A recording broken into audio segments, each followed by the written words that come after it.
প্রিয় শিক্ষার্থী, বিসিআইসি কলেজের রসায়ন অনলাইন ক্লাসে তোমাদের সবাইকে স্বাগত জানাচ্ছি। আশা করি কোভিড-19 এই দুঃসময়ে সবাই সুস্থ এবং নিরাপদে আছো। আমরা আজকে আলোচনা করব টলুইন প্রস্তুতি এবং অ্যারোমেটিক হাইড্রোকার্বনের বিক্রিয়া। তো শুরুতেই আমরা টলুইন প্রস্তুতি আলোচনা করব। তোমরা বোর্ডের দিকে লক্ষ্য করো।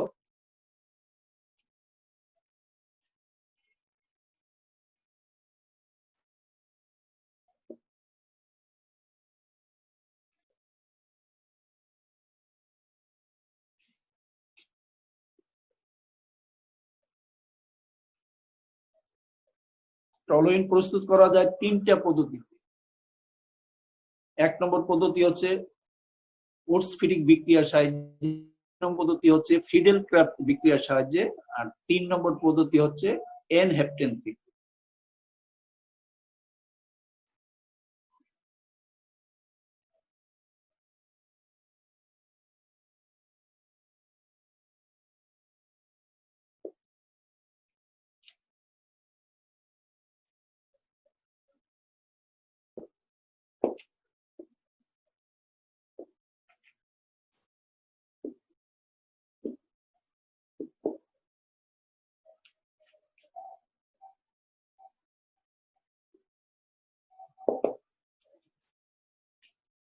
এটা ওর্টস-ফিডিক বিক্রিয়া, ওর্টস বিক্রিয়া না, দুইজন বিজ্ঞানী, একজন ওর্টস আর একজন ফিডিক, এই জন্য এটাকে ওর্টস-ফিডিক বিক্রিয়া নামে এটা অভিহিত করা হয়।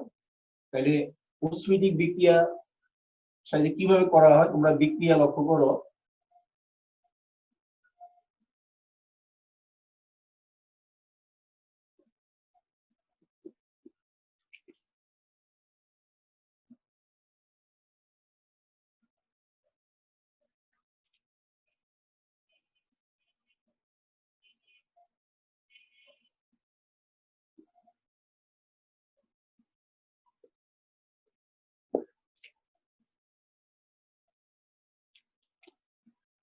এখানে বন্ধনটা ভেঙে যাবে, এখানে বন্ধনটা ভাঙবে, এই মিথাইল মূলকটা এখানে এসে ঢুকবে।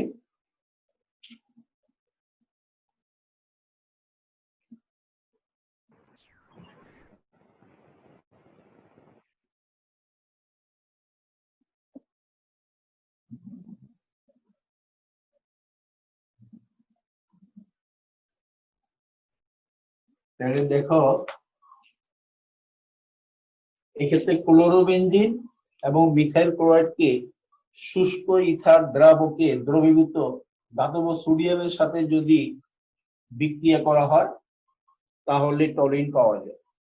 এই বিক্রিয়াটা ওর্টস-ফিডিক বিক্রিয়া। এটা আসলে একটা ওর্টস-ফিডিক বিক্রিয়ার উদাহরণ বা ব্যবহার, কিন্তু ওর্টস-ফিডিক বিক্রিয়া কি সেটা তোমাদের জানা দরকার। তাহলে তোমরা খেয়াল করো ওর্টস-ফিডিক বিক্রিয়া কি। এটার উত্তর হচ্ছে অ্যারাইল হ্যালাইড এবং অ্যালকাইল হ্যালাইডকে শুষ্ক ইথার দ্রাবকে দ্রবীভূত সোডিয়াম ধাতুর সাথে বিক্রিয়া করলে অ্যালকাইল বেনজিন উৎপন্ন হয়। এই বিক্রিয়াকে আবিষ্কারকের নাম অনুসারে ওর্টস-ফিডিক বিক্রিয়া বলা হয়। আমি আবার বলছি, অ্যারাইল হ্যালাইড এবং অ্যালকাইল হ্যালাইডকে শুষ্ক ইথার দ্রাবকে দ্রবীভূত সোডিয়াম ধাতু সহ বিক্রিয়া করলে অ্যালকাইল বেনজিন উৎপন্ন হয়। এই বিক্রিয়াকে আবিষ্কারকের নাম অনুসারে ওর্টস-ফিডিক বিক্রিয়া বলে। দেখো এইটা কিন্তু অ্যারাইল হ্যালাইডের একটা উদাহরণ, আর এটা অ্যালকাইল হ্যালাইডের একটা উদাহরণ। সেই হিসেবে আমরা বলতে পারি এই বিক্রিয়াটা একটা ওর্টস-ফিডিক বিক্রিয়া, এবং এই বিক্রিয়ার সাহায্যে টলুইন প্রস্তুত করা যায়। আমরা দ্বিতীয় পদ্ধতিতে যাচ্ছি।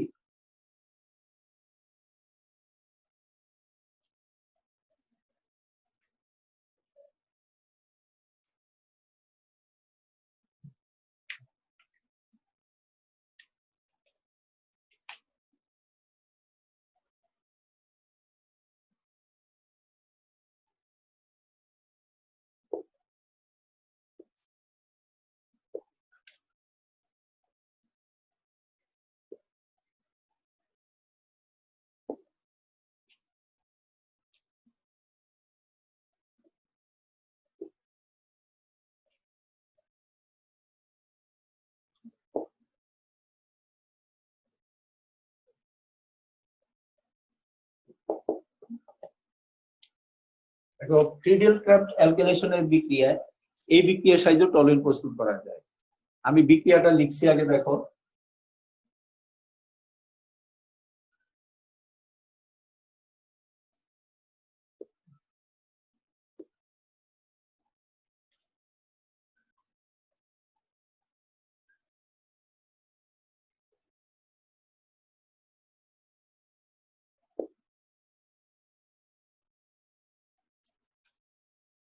এই ক্ষেত্রে এখানের একটা হাইড্রোজেন এটা সরে যাবে আর এই মিথাইল মূলকটা এখানে এসে ঢুকবে। এটা যদি এখানে ঢুকে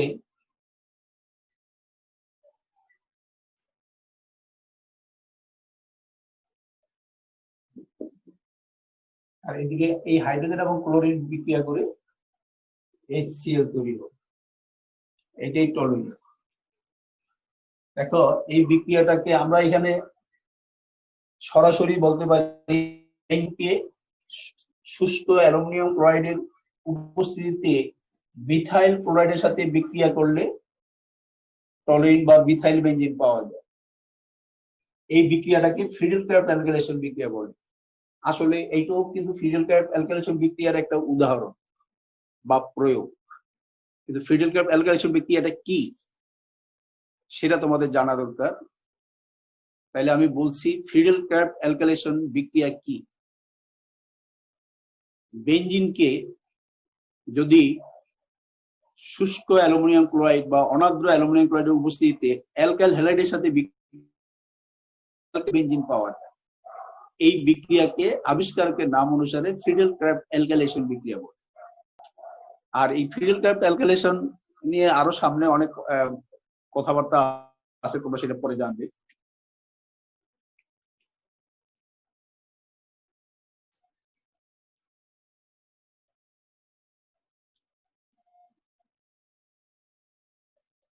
তিন নম্বর পদ্ধতি লক্ষ্য করো, এন হেপ্টেন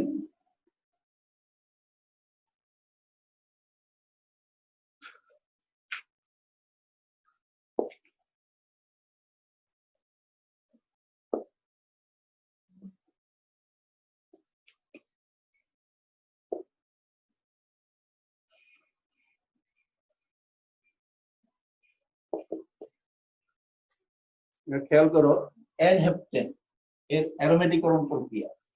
এন হেপ্টেন একটা অ্যালিফেটিক হাইড্রোকার্বন, এটাকে অ্যারোমেটিক হাইড্রোকার্বনে রূপান্তর করা, এই কারণে এটাকে এই পদ্ধতিটাকে বলা হয় অ্যারোমেটিকরণ। কিভাবে করা হয়?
দেখো এন হেপ্টেনকে যদি আমরা এই প্রভাবকের উপস্থিতিতে উত্তপ্ত করি তখন চাকতিক যৌগ গঠন হবে। এই এখন কিন্তু এটা চাকতিক যৌগ না, এটা কিন্তু একটা সরল শিকল যৌগ। আমরা একটু কায়দা করে লিখছি, আসলে এটা সোজা শিকল। তো এখানে একটা জোড়া লাগবে। তো জোড়া লাগতে হলে এখানে একটা হাইড্রোজেন পরমাণু, এখানে একটা হাইড্রোজেন পরমাণু অপসারিত হলে এই কার্বন এবং এই কার্বনের বন্ধন খালি হবে এবং এখানে জোড়া লেগে যাবে। জোড়া লাগার মাধ্যমে কিন্তু চাকতিক যৌগ গঠন হবে। কিভাবে হবে সেটা দেখো।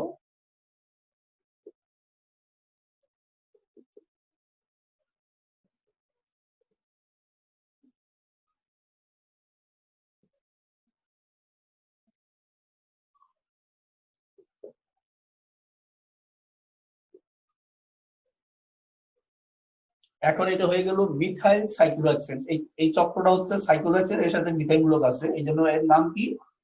মিথাইল সাইক্লোহেক্সেন,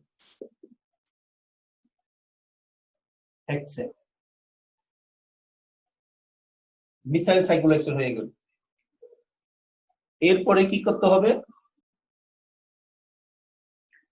প্লাটিনাম এবং অ্যালুমিনিয়াম অক্সাইড। এবার আমরা এই প্রভাবক ব্যবহার করব। এই প্রভাবক ব্যবহার করলে এখানে হাইড্রোজেন অপসারণ হবে। হাইড্রোজেন অপসারণ হবে কিভাবে? এখানে এই 6টা কার্বনের থেকে 6টা হাইড্রোজেন পরমাণু অপসারিত হবে, অর্থাৎ 3 অণু হাইড্রোজেন অপসারিত হবে। তার মাধ্যমে কি হবে?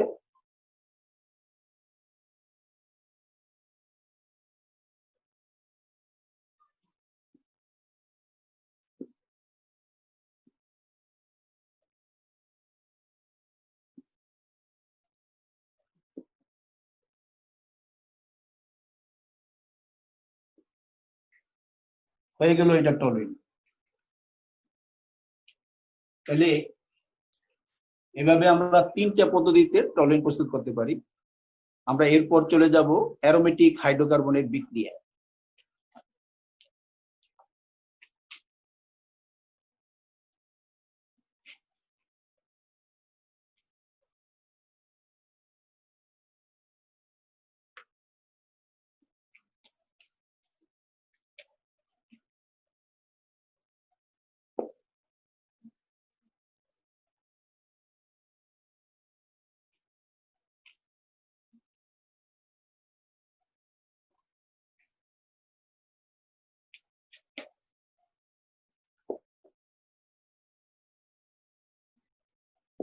অ্যারোমেটিক হাইড্রোকার্বনের বিক্রিয়া নিয়ে আমরা এখন আলোচনা করব।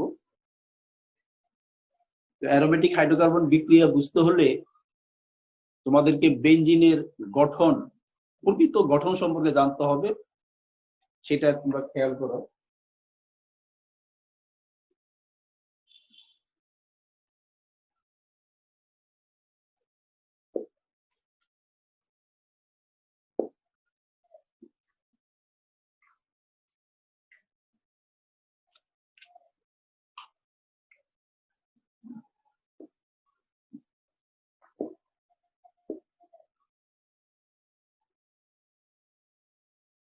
রেজোনেন্স বা অনুরণন, এটা কি দেখো।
তোমরা লক্ষ্য করো, বেনজিনকে তোমরা বইতে দেখতে পাই কখনো এইভাবে লেখে, কখনো এইভাবে, কখনো এইভাবে। কিন্তু বেনজিনে আসলে কি ঘটে দেখো। এই যে আমরা দেখতে পাচ্ছি বেনজিন অণুতে 3টা পাই বন্ধন আছে। এই যে পাই বন্ধন মানে পাই ইলেকট্রন আছে, 3টা পাই বন্ধনে 3 জোড়া পাই ইলেকট্রন আছে। এই পাই ইলেকট্রন জোড়া এরা কিন্তু 2টি কার্বন পরমাণুর মধ্যে স্থিরভাবে আবদ্ধ থাকে না, এরা সমস্ত বেনজিন বলের মধ্যে স্থানান্তরিত হতে পারে, সঞ্চালিত হতে পারে। এবং যেহেতু পাই ইলেকট্রন গুলো সমস্ত বেনজিন বলের মধ্যে সঞ্চালিত হতে পারে, ফলে এইরকম অবস্থা ধারণ করে। দেখো, এই পাই বন্ধনের ইলেকট্রন এখানে চলে আসতে পারে, আসলে আবার এই পাই বন্ধনের ইলেকট্রন বিকর্ষিত হয়ে এখানে চলে আসবে, এখানে আসলে এই পাই বন্ধনের ইলেকট্রন বিকর্ষিত হয়ে এখানে চলে আসবে, অর্থাৎ তখন এই অবস্থার সৃষ্টি হবে। তাহলে এই কাঠামো আর এই কাঠামো, দুইটা কাঠামোকে একত্রে যদি আমরা কল্পনা করে লিখি তাহলে এইটা দাঁড়ায়। তাহলে এই যে আমরা একটা বৃত্ত দিলাম এইভাবে, এইটা প্রকৃতপক্ষে 3 জোড়া পাই ইলেকট্রন, এবং এইটাকে বলা হয় সঞ্চরণশীল পাই ইলেকট্রন। সঞ্চরণশীল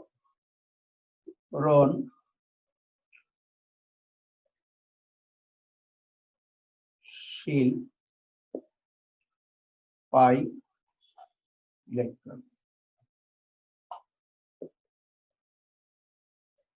তাইলে আমরা বেনজিন বলয়ের ভিতরে এরকম একটা যখন বৃত্ত দেখব, সেটা দ্বারা বোঝাবে অ্যাকচুয়ালি 3 জোড়া সঞ্চরণশীল পাই ইলেকট্রন। এরা যে কোনো দুইটা কার্বন পরমাণুর সাথে ফিক্স থাকে না, আবদ্ধ থাকে না, স্থিরভাবে আবদ্ধ থাকে না। এই কারণে আমরা বেনজিন বলতে পারি। এই যে এক কাঠামো থেকে যে আরেক কাঠামো পাই ইলেকট্রনের সঞ্চরণের কারণে যে আরেকটা কাঠামো তৈরি হয়, এই বিষয়টিকে বলা হয় বেনজিনের রেজোনেন্স। তাহলে বেনজিনের রেজোনেন্স বা রেজোনেন্সটা হলো ইংরেজি শব্দ, বাংলায় বলা হয় অনুরণন। বাংলায় বলা হয় কি? অনুরণন। তাহলে বেনজিনের রেজোনেন্স বা অনুরণন বলতে কি বুঝো? এর উত্তর হচ্ছে বেনজিন বলয়ের পাই ইলেকট্রন যে কোনো দুটি কার্বন পরমাণুর সাথে স্থিরভাবে আবদ্ধ না থেকে সমস্ত বেনজিন বলয়ের মধ্যে সঞ্চরণ করতে পারে, এবং সঞ্চরণের কারণে একাধিক কাঠামো গঠন সম্ভব হয়। এই বিষয়টিকে বলা হয় বেনজিনের রেজোনেন্স বা অনুরণন। আর একাধিক রেজোনেন্স কাঠামো বা অনুরণন কাঠামোর কে সমন্বিত করে নতুন যেই কাঠামোটাকে কল্পনা করা হয় সেটাকে বলা হয় রেজোনেন্স হাইব্রিড।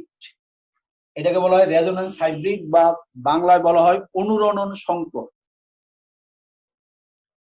তাইলে আমরা এটুকু বুঝতে পারলাম যে বেনজিনের কাঠামোটা বিভিন্ন ভাবে হতে পারে, এবং এই বেনজিনের কাঠামো যে বিভিন্ন ধরনের হতে পারে, এই কারণে কিন্তু বেনজিনের বিক্রিয়া কিন্তু অন্যান্য যৌগের চেয়ে একটু আলাদা হয়। সেটা কিভাবে, কারণ কি তোমরা একটু ভালো করে খেয়াল করো।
আমরা লক্ষ্য করো, আমরা যখন অ্যালকেন লিখি, আমরা জানি যে অ্যালকেনের ভিতরে কার্বন কার্বন একক বন্ধন থাকে, ইথেন, প্রোপেন, বিউটেন, এই কার্বন কার্বন একক বন্ধনের দৈর্ঘ্য কত?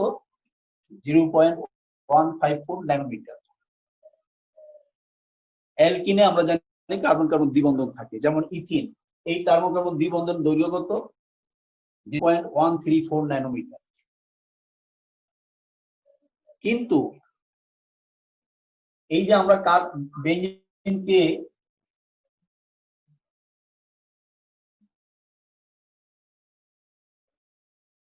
আমরা বেঞ্জিনকে এইভাবে লিখি, এইভাবে লিখলে আমাদের মনে হবে আপাত দৃষ্টিতে যে বেঞ্জিনে এই দ্বিবন্ধনও আছে একক বন্ধনও আছে, ওটা কার্বন কার্বন দ্বিবন্ধন, কার্বন কার্বন একক বন্ধন। তাহলে এই যে বেঞ্জিনের কার্বন কার্বন একক বন্ধন আছে, এই দৈর্ঘ্যটা কি এইটা একমতো? আবার প্রশ্ন জাগে যে আছে এর দৈর্ঘ্য কি ইথিনে যে কার্বন কার্বন দ্বিবন্ধন আছে তার মতো 1.134 ন্যানোমিটার? কিন্তু পরীক্ষা করে দেখা গেছে যেহেতু এই পাই ইলেকট্রন গুলো সঞ্চরণ করে সমস্ত পাই বন্ধনের মধ্যে বেঞ্জিন বলের মধ্যে এরা ঘূর্ণনরত অবস্থায় থাকে, এই কারণে বেঞ্জিনে প্রত্যেকটা কার্বন পরমাণুর দৈর্ঘ্য কার্বন কার্বন বন্ধনের দৈর্ঘ্য কিন্তু সমান হয়ে যায়। অর্থাৎ বেঞ্জিনে কার্বন কার্বন একক বন্ধনের দৈর্ঘ্য এবং কার্বন কার্বন দ্বিবন্ধনের দৈর্ঘ্য পৃথকভাবে ইথেন এবং ইথিনের মতো নয়, সবকটা কার্বন কার্বন বন্ধনের দৈর্ঘ্য সমান হয়ে যায়, একই হয়ে যায়, এবং সেই মানটা একটা এই 0.154 আর 0.134 এর একটা মাঝামাঝি একটা মান হয়ে যায়। তাইলে কি আমরা বলতে পারি যে বেঞ্জিনে প্রকৃতপক্ষে কার্বন কার্বন একক বন্ধন বা কার্বন কার্বন দ্বিবন্ধন আছে? তাহলে আমরা বলতে পারি না, বেঞ্জিনে প্রকৃতপক্ষে কোনো কার্বন একক বন্ধন কিংবা কার্বন কার্বন দ্বিবন্ধন নেই। তাইলে আমরা কিন্তু কার্বন কার্বন একক বন্ধন থাকলে আমরা বলি যৌগটা অ্যালকেন, যদি দ্বিবন্ধন থাকে আমরা বলি যৌগটা অ্যালকিন। তাইলে বেঞ্জিনটা এটা অ্যালকেনও না অ্যালকিনও না, সম্পৃক্ত হাইড্রোকার্বনেরও না অসম্পৃক্ত হাইড্রোকার্বনেরও না, এটা ভিন্ন ধরনের একটা চরিত্র বহন করে। আর এই কারণেই কিন্তু বেঞ্জিনের রাসায়নিক বিক্রিয়ার মধ্যেও কিন্তু ব্যতিক্রম পরিলক্ষিত হয়। এদিকে তোমাদের একটু ভালো করে খেয়াল করো, সেটা হচ্ছে যে অ্যালকেন যদি হয়, অ্যালকেনের বৈশিষ্ট্যপূর্ণ বিক্রিয়া প্রতিস্থাপন বিক্রিয়া। অ্যালকিন যদি হয় অর্থাৎ অসম্পৃক্ত যৌগ যদি হয়, অসম্পৃক্ত যৌগের বৈশিষ্ট্যপূর্ণ বিক্রিয়া হচ্ছে দ্রুত বিক্রিয়া। পরীক্ষা করে দেখা গেছে বেঞ্জিন অ্যালকেনের মতো প্রতিস্থাপন বিক্রিয়া প্রদর্শন করে, আবার অ্যালকেনের মতো সংযোজন বিক্রিয়া বা দ্রুত বিক্রিয়া প্রদর্শন করছে। এই জন্য বলা হয় বেঞ্জিনের অসম্পৃক্ততা হচ্ছে বিশেষ ধরনের অসম্পৃক্ততা। তাহলে আমরা আবার বলতে পারি যে বেঞ্জিন বিশেষ ধরনের অসম্পৃক্ততা প্রদর্শন করে, সেটি আমরা বিক্রিয়ার সাহায্যে পর্যায়ক্রমে দেখব। এখন তাইলে আমরা বেঞ্জিনের সরাসরি বিক্রিয়াতে আমরা দেখব যে এটা উভয় ধরনের যে বিক্রিয়া প্রদর্শন করে, অর্থাৎ সম্পৃক্ত হাইড্রোকার্বনের বিক্রিয়া প্রদর্শন করবে, অসম্পৃক্ত হাইড্রোকার্বনের বিক্রিয়া প্রদর্শন করবে। আমরা প্রথমে দেখব বেঞ্জিন অসম্পৃক্ত হাইড্রোকার্বনের যে বিক্রিয়া অর্থাৎ সংযোজন বিক্রিয়া প্রদর্শন করে। বেঞ্জিনের সংযোজন বিক্রিয়া আমরা প্রথম লিখলাম হাইড্রোজেন সংযোজন। বেঞ্জিন নিকেল চূর্ণ প্রবাহকের উপস্থিতিতে 200 ডিগ্রি সেলসিয়াস তাপমাত্রায় হাইড্রোজেনের সাথে বিক্রিয়া করলে সাইক্লোহেক্সেন তৈরি হয়। আমরা এটাকে বলছি বেঞ্জিন, এটা সাইক্লোহেক্সেন। এই কোণায় CH আছে, কিন্তু এখানে CH2 আছে, অর্থাৎ এখানে একটা করে হাইড্রোজেন বাড়ছে। এখানে কিন্তু 3 অণু হাইড্রোজেনের সাথে বিক্রিয়া করে, ক্লোরিনের সাথে বিক্রিয়া করে সূর্যালোকের উপস্থিতিতে এই 6 কোণায় 6টা ক্লোরিন পরমাণু যুক্ত হয়। যুক্ত হয়ে কি হয়? Benzene hexachloride. এটার সংকেত কি? বুঝি C6H12। এর সংকেত কি? C6H6Cl6। এটাকে বাণিজ্যিকভাবে বলা হয় গ্যামাক্সি। গ্যামাক্সিন, এটা ডাক্তারের দোকানে গ্যামাক্সিন পাউডার হিসেবে বিক্রি করা হয়। গ্যামাক্সিন পাউডারটা জীবাণুনাশক হিসেবে ব্যবহৃত হয়। তাহলে গ্যামাক্সিন কি? বেনজিন হেক্সাক্লোরাইডের বাণিজ্যিক নাম হচ্ছে কি? গ্যামাক্সিন। উহার ব্যবহার কি? জীবাণুনাশক হিসেবে ব্যবহৃত হয়। দেখো, আমরা এই দুইটা বিক্রিয়া যদি আমরা পর্যবেক্ষণ করি, আমরা দেখতে পাচ্ছি প্রতি এক অণু বেনজিন 3 অণু হাইড্রোজেনের সাথে যুক্ত হয়ে সাইক্লোহেক্সেন তৈরি করে। আবার প্রতি এক অণু বেনজিন 3 অণু ক্লোরিনের সাথে যুক্ত হয়ে বেনজিন হেক্সাক্লোরাইড বা গ্যামাক্সিন তৈরি করে। আমরা জানি, তোমরা একটু খেয়াল করো, যেমন ইথিলিন বা ইথিন,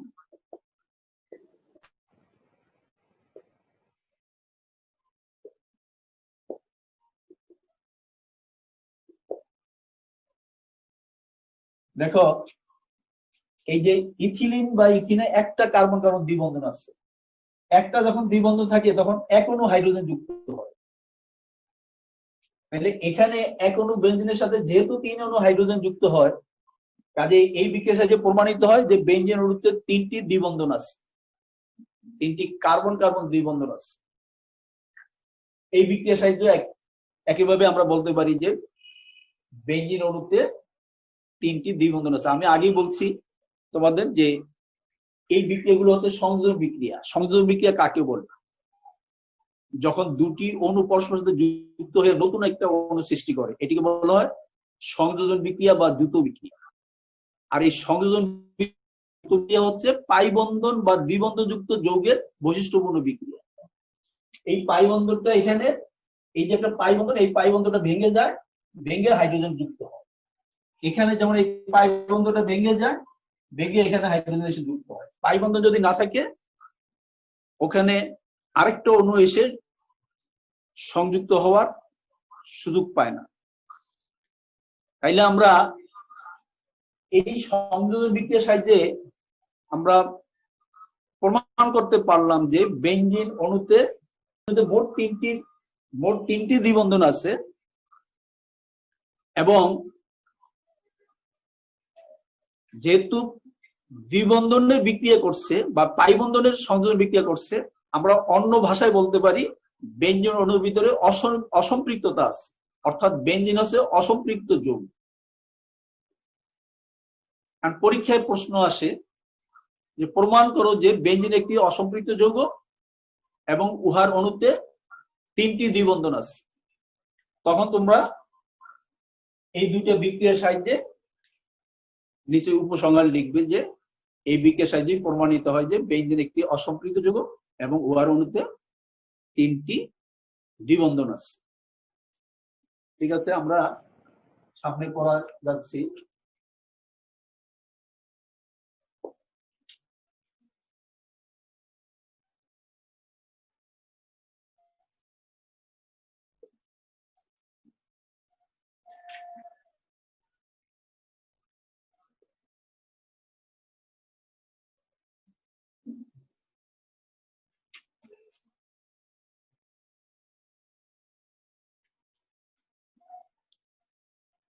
বেনজিনের ইলেকট্রোফিলিক প্রতিস্থাপন, ইলেকট্রোফিলিক বা ইলেকট্রন আকর্ষী প্রতিস্থাপন। আমি আগেই বলছিলাম যে প্রতিস্থাপন বিক্রিয়া হচ্ছে অ্যালকেনের বা কার্বন কার্বন একক বন্ধযুক্ত যৌগের বৈশিষ্ট্যপূর্ণ বিক্রিয়া। আমরা একটু আগে দেখলাম বেনজিনের দ্বিবন্ধযুক্ত যৌগের বৈশিষ্ট্যপূর্ণ বিক্রিয়া প্রদর্শন করলো। এখন আমরা প্রমাণ করব যে বেনজিন একক বন্ধযুক্ত যৌগের বৈশিষ্ট্যপূর্ণ বিক্রিয়া প্রদর্শন করবে এই প্রতিস্থাপন বিক্রিয়ার মাধ্যমে। বেনজিনের ইলেকট্রোফিলিক প্রতিস্থাপন বিক্রিয়া কয়েকটা আছে, যেমন halogenation, nitration, sulfonation, Friedel Crafts alkylation, Friedel Crafts acylation. এগুলো আমি পর্যায়ক্রমে আলোচনা করব। প্রথম যে বিক্রিয়াটা সেটা হচ্ছে বেনজিনের হ্যালোজেনেশন। তোমরা তোমাদের চ্যাট বক্সে তোমাদের নাম, সেকশন এবং রোল নম্বর দিয়ে দিবে। এটি তোমাদের হাজিরা হিসেবে রেকর্ড থাকবে, কারণ আমি প্রত্যেকটা লেকচার রেকর্ড করি। আমি সব লেকচারের সময় হয়তো এই কথাটা বলবো না, তোমাদেরকে কিন্তু আমি হয়তো মাঝে মধ্যে স্মরণ করিয়ে দিব, এটা প্রত্যেক দিনের কাজ তোমাদের। এখানে চ্যাট বক্সে যদি না লিখো তোমার তুমি অ্যাবসেন্ট হিসেবে গণ্য। আচ্ছা, আমরা এবার যাচ্ছি।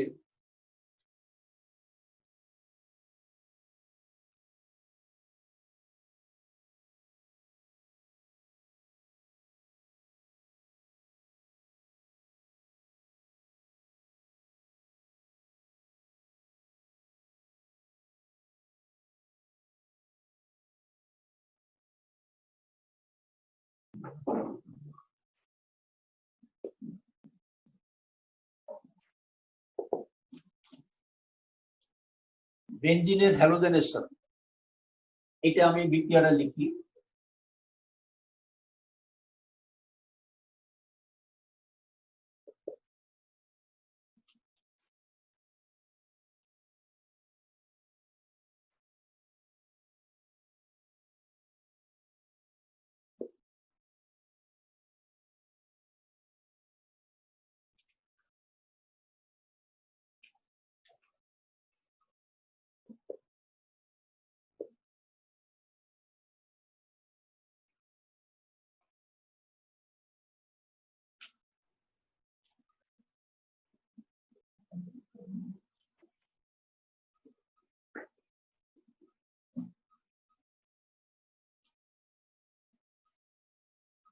এক্ষেত্রে বেনজিন অনাদ্র অ্যালুমিনিয়াম ক্লোরাইডের উপস্থিতিতে ক্লোরিনের সাথে বিক্রিয়া করে ক্লোর বেনজিন তৈরি করে। এটি বেনজিনের হ্যালোজেনেশন বিক্রিয়ার একটা উদাহরণ। বেনজিনের হ্যালোজেনেশন বিক্রিয়াটা কি, সেই সাধারণ সংজ্ঞাটা তোমাদের জানতে হবে। তোমরা মনে রাখবে, এগুলোকে বলা হয় নেমিং রিয়েকশন বা নাম করার বিক্রিয়া। এই নেমিং রিয়েকশন গুলো কিন্তু সঠিক সংজ্ঞাটা দিতে হবে। উদাহরণটা কিন্তু সংজ্ঞা হবে না, সংজ্ঞাটা হবে সাধারণ। উদাহরণ যে কোনো একটা হতে পারে। জৈব রসায়নে কিন্তু এরকম অনেক বিক্রিয়া আছে, সেক্ষেত্রে তোমাদের অবশ্যই মনে রাখতে হবে যে সাধারণ সংজ্ঞাটা উল্লেখ করতে হবে পরীক্ষায়। তাহলে বেনজিনের হ্যালোজেনেশন কাকে বলে? বেনজিন অনাদ্র অ্যালুমিনিয়াম ক্লোরাইড বা অনাদ্র ফেরিক ক্লোরাইড বা অনাদ্র ফেরিক ব্রোমাইডের উপস্থিতিতে হ্যালোজেনের সাথে বিক্রিয়া করলে হ্যালো বেনজিন উৎপন্ন হয়। এই বিক্রিয়াকে বেনজিনের হ্যালোজেনেশন বা হ্যালোজেনেশন বিক্রিয়া বলে। আমি আবার বলছি, বেনজিনকে অনাদ্র অ্যালুমিনিয়াম ক্লোরাইড বা ফেরিক ক্লোরাইড বা ফেরিক ব্রোমাইডের উপস্থিতিতে হ্যালোজেনের সাথে বিক্রিয়া করলে বেনজিনের একটি হাইড্রোজেন পরমাণু একটি হ্যালোজেন পরমাণু দ্বারা প্রতিস্থাপন হয়ে হ্যালো বেনজিন তৈরি হয়। এই বিক্রিয়াকে বলা হয় বেনজিনের হ্যালোজেনেশন। তাইলে খেয়াল করো, হ্যালোজেনেশন বিক্রিয়া হ্যালোজেন ব্যবহার করা হবে। তো হ্যালোজেন তো ক্লোরিন, ব্রোমিন, আয়োডিন হতে পারে, যে কোনোটা হতে পারে। তা আমরা যেহেতু এখানে ক্লোরিন ব্যবহার করলাম, এইটা প্রকৃতপক্ষে বেনজিনের ক্লোরিনেশন বিক্রিয়া। ব্রোমিন ব্যবহার করলে ব্রোমিনেশন বিক্রিয়া। তাহলে বেনজিনের বিক্রিয়াটা বেনজিনের হ্যালোজেনেশন বিক্রিয়ার একটা উদাহরণ। আর এই বিক্রিয়াটা, এই ধরনের বিক্রিয়া কিন্তু পরীক্ষাতে তোমাদের মেকানিজম বা কৌশল আসে। আগামী ক্লাসেও আমি যে বিক্রিয়াগুলো দেখাবো তোমাদের বিশেষ করে সৃজনশীল প্রশ্নের জন্য খুবই ইম্পর্টেন্ট, পরীক্ষায় আসে।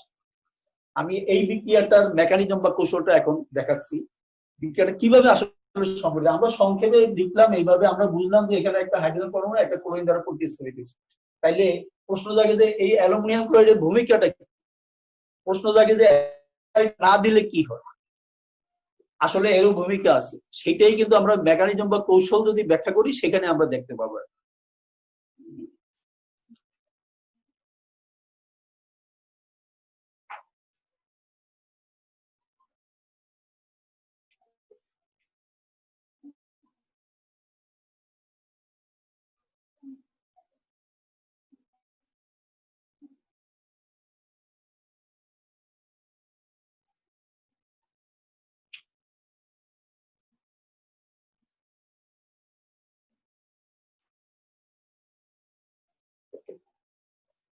তাহলে কৌশল হলো বাংলায় ইংরেজিতে বলি আমরা কি মেকানিজম।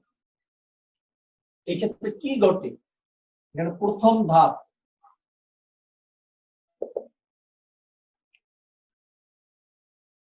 প্রথম ধাপে কি হয়, ইলেকট্রোফাইল সৃষ্টি হয়। ইলেকট্রোফাইল সৃষ্টি,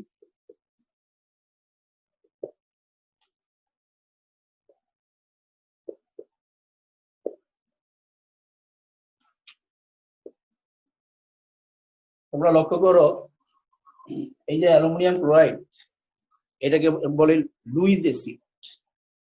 এখন আবার তাইলে প্রশ্ন থাকে লুইস অ্যাসিড কি? লুইস অ্যাসিড হচ্ছে যে সকল পদার্থ এক জোড়া ইলেকট্রন গ্রহণ করতে পারে তাদেরকে বলা হয় লুইস অ্যাসিড, বিজ্ঞানী লুইসের নাম অনুসারে। এই অ্যালুমিনিয়াম ক্লোরাইডের অ্যালুমিনিয়াম পরমাণুর, আমরা যদি অ্যালুমিনিয়াম ক্লোরাইডের গঠনটা দেখি, গাঠনিক সংকেত পর্যবেক্ষণ করি, তখন আমরা দেখতে পাবো যে অ্যালুমিনিয়ামের যোজনী শেলে 6টা ইলেকট্রন আছে, অর্থাৎ অ্যালুমিনিয়ামের অষ্টক অসম্পূর্ণ আছে। এই কারণে অ্যালুমিনিয়াম সুযোগ পেলে এক জোড়া ইলেকট্রন গ্রহণ করতে পারে। যেমন এই অ্যালুমিনিয়াম ক্লোরাইডটার এর যেহেতু এই সুযোগে দেখো আমি কিন্তু টানটা এইভাবে দিয়েছি, কারণ এই এক জোড়া ইলেকট্রন ক্লোরিন নিয়ে যাবে, এই ক্লোরিনটা নিয়ে যাবে, নিয়ে গিয়ে কি হবে, এর সাথে যুক্ত হলে এইটা হয়ে যাবে AlCl4-। এইটার মধ্যে একটা, এটা আসলে এটা ভাঙার পরে দুইটা এরকম হয়, একটা ক্লোরাইড আয়ন, একটা ক্লোরোনিয়াম আয়ন, এর নাম হলো ক্লোরোনিয়াম আয়ন। এই ক্লোরাইড আয়নটা এর সাথে যুক্ত হওয়ার কারণে এই ঋণাত্মক চার্জটা এখানে থাকে, আর এইটা হয় Cl+। আমরা এইটাকে বলি নিউক্লিওফাইল।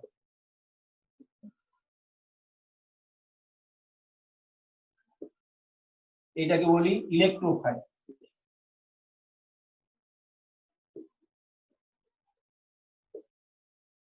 দেখো নিউক্লিওফাইল আর ইলেকট্রোফাইল, তাইলে প্রথম ধাপে একটা ইলেকট্রোফাইল সৃষ্টি হবে।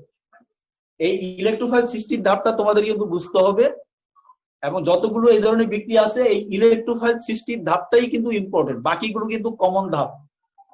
দ্বিতীয় ধাপে কি ঘটবে দেখো,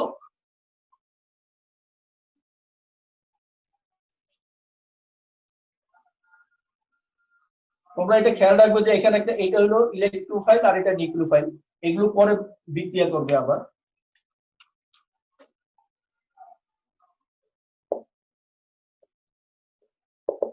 দ্বিতীয় ধাপ ইলেকট্রোফাইল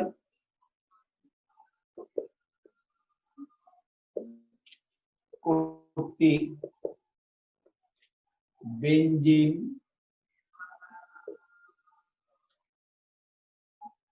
বলয়ে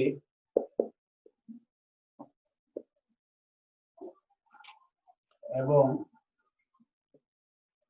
সিগমা জটিল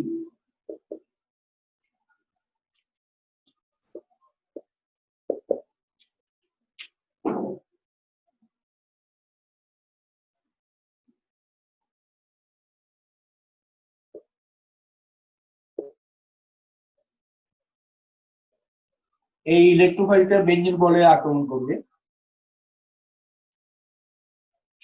এটা কেন আক্রমণ, ঘাটতি আছে, আর এখানে পাই ইলেকট্রন গুলো শিথিল অবস্থায় থাকে, সঞ্চরণ করতে পারে। তো এইটা এখানে আক্রমণ করে এক জোড়া ইলেকট্রন নিয়ে এর সাথে বন্ধন গঠন করবে। কিভাবে করে দেখো,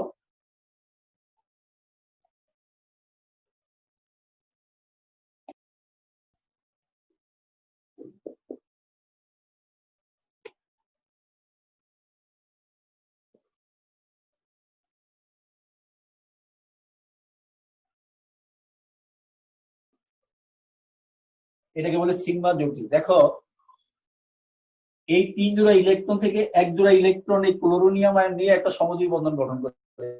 তাহলে এখানে কিন্তু এখন আর 3 জোড়া ইলেকট্রন নেই, আছে 2 জোড়া ইলেকট্রন। তো এখানে ইলেকট্রন যেহেতু ঘাটতি আছে, এই জন্য এখানে একটা প্লাস চার্জ চলে আসে, আর এই হাইড্রোজেনটা কিন্তু প্রকৃতপক্ষে এখানে আগেই ছিল।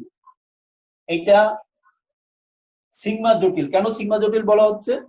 এটা দেখতে কিছুটা জটিল প্রকৃতিরই মনে হয়, এই কারণে জটিল। আর সিগমা কেন বলা হচ্ছে? যে পাই এখানে এক জোড়া পাই ইলেকট্রন এখানে সিগমা বন্ধন গঠনে অংশগ্রহণ করছে। এই কোনো কোনো সময় বইতে এটাকে কার্বনিয়াম আয়ন লেখে, ধনাত্মক চার্জযুক্ত কার্বনের জৈব আয়নকে বলে কার্বনিয়াম আয়ন, সেই জন্য এটাকে কোনো কোনো বইতে কার্বনিয়াম আয়ন। তাহলে আমরা বুঝতে পারলাম দ্বিতীয় ধাপে সিগমা জটিল সৃষ্টি হয়। এখন তৃতীয় ধাপ বা শেষ ধাপে কি হয় দেখো।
দেখো এই যে সিগমা জটিল, এই সিগমা জটিলে থেকে এই প্রোটনটাকে অপসারণ করবে নিউক্লিওফাইল। এই প্রোটনটা যদি এখানে চলে যায়, তখন এখানে যে একজোড়া ইলেকট্রন আছে, এই একজোড়া ইলেকট্রন পুনরায় বেঞ্জিন বলের মধ্যে প্রবেশ করবে। তখন এই বৃত্তটা আবার পূর্ণ বৃত্ত হয়ে যাবে, প্লাস চার্জটা চলে যাবে।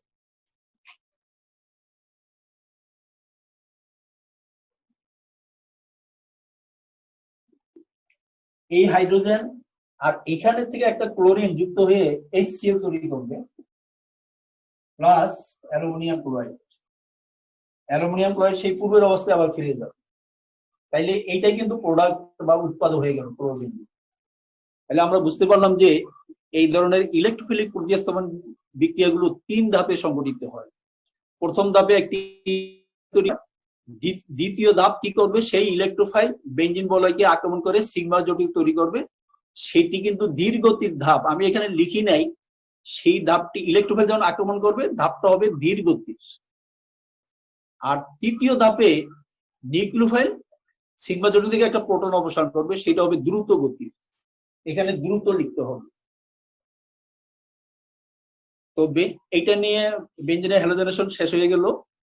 আগামী ক্লাসে আমরা বেঞ্জিনের নাইট্রেশন বিক্রিয়া, ফিডেলক্রাফট বিক্রিয়া, সালফোনেশন বিক্রিয়া এগুলো আলোচনা করবো। খুব ইম্পর্টেন্ট বিক্রিয়া সৃজনশীল প্রশ্নের জন্য।